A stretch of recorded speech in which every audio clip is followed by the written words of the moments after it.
Conspirar pra mim. Fala, rapaziada, hoje a gente vai fazer lá um motovlog pra gente.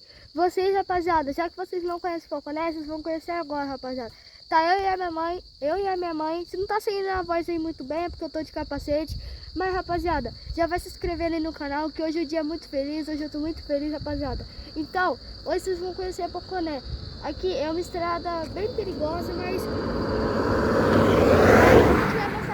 rapaziada, então vamos pro vídeo.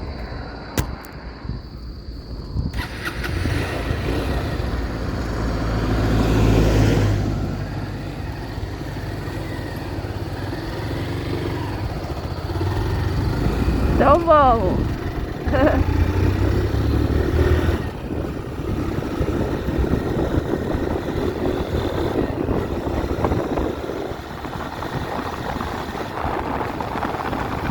Segura, filho.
Aí, ó. Quem quiser comprar é aqui no Poconé que tem o cavalo pantaneiro, o cavalo mais durão. 50 o trampo, é o cavalo pantaneiro.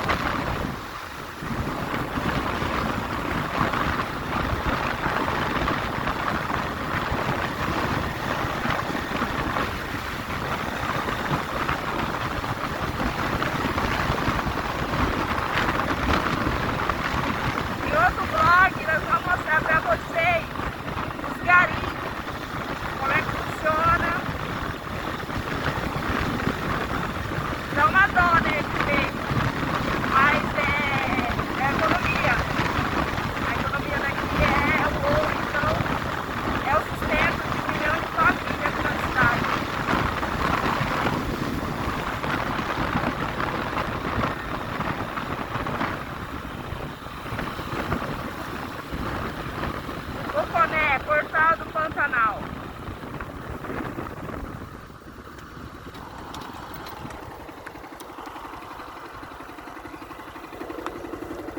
Então, rapaziada, espero que vocês tenham gostado do meu trabalho. Vai lá nós e